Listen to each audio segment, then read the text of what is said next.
Welcome to a new deep dive. Today we're digging into something really complex, the Israel-Iran conflict. It's one of the most volatile rivalries out there. Absolutely, and it's got a long, tangled history. Right. Our mission today is basically to understand how these two, who were once, believe it or not, strategic partners, ended up as, well, bitter enemies, always seemingly on the edge of war. It's a dramatic shift. We'll try to trace that history, look at the key moments, that led us here. Sounds good. So when we talk about them today, it's almost hard to imagine, but things used to be, well, pretty cordial between Tehran and Jerusalem. Yeah, that often surprises people. Before 1979, under the Shah, Mohammad Reza Pahlavi, Iran and Israel actually had quite significant ties. Like what kind of ties? Well, they shared intelligence, military technology, even. There were economic interests, too. Okay. It was mainly driven by a shared strategic outlook. They both saw Arab nationalism, particularly Nasserism at the time, as a threat. So it was pragmatic. Right, a pragmatic partnership against a common concern. Okay, that makes sense. Exactly. But then you mentioned the key date, 1979, the Iranian Revolution. Yeah. That's where everything changed, didn't it? Oh, absolutely. That was the seismic shift. The fall of the Shah, Ayatollah Khomeini coming to power. It completely reshaped Iran's foreign policy. And its view of Israel specifically? Fundamentally, anti-Zionism wasn't just a talking point. It became embedded in the ideology of the new Islamic Republic. Israel went from being this partner to being seen as an illegitimate occupying force. Wow. So a complete 180. A complete 180. And they started actively supporting groups, Palestinian groups, Lebanese groups like Hezbollah later on, that resisted Israel. It was a huge strategic pivot. So this deep ideological split, it didn't lead to like a direct head-to-head war, did it? Not in the conventional sense. No, that's what's so interesting. They've never fought a direct declared war. But it's definitely a conflict, often called a shadow war, right? Yeah. How did that actually work? Exactly. It's fought mostly indirectly through proxies, covert operations, cyber warfare, things like that. So not tanks rolling across borders. Yeah. Not tanks, no. It's more clandestine. You see it playing out in places like Syria, in Lebanon, even Iraq.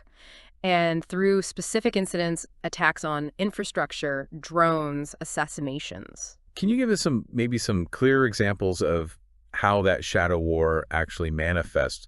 What are the tools they're using? Sure. So Iran, for instance, famously arms and funds Hezbollah in Lebanon. That's probably its most powerful proxy. Right.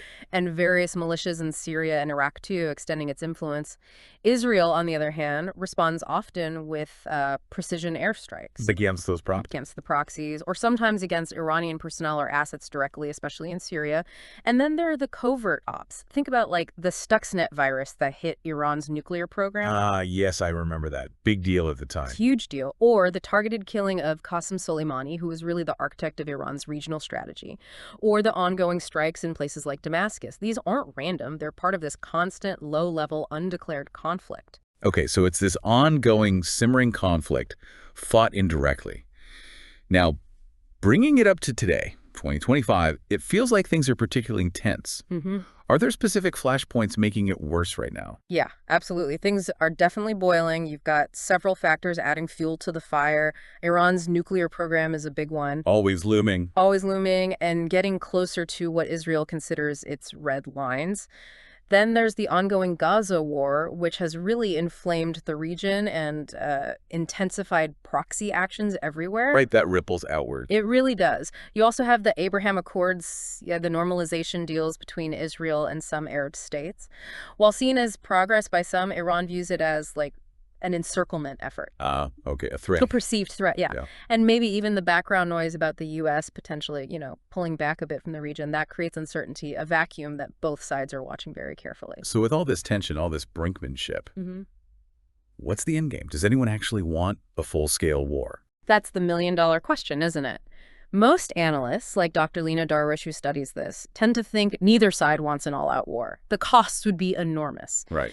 But as she points out, both sides seem willing to push right up to the edge, testing limits, hoping the other guy blinks first. And that's what makes it so incredibly dangerous. One miscalculation. And things could spiral really fast. Yeah. Okay.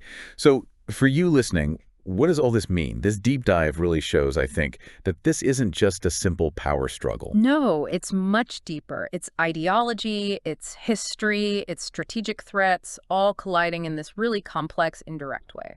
Understanding this shadow war, this intricate dance, is just crucial if you want to grasp what's happening in the Middle East and, frankly, global geopolitics. Yeah, it really highlights how quickly relationships can flip and how these big ideological shifts can have these really long-lasting, dangerous ripple effects. So we've looked at the history, the nature of the conflict today.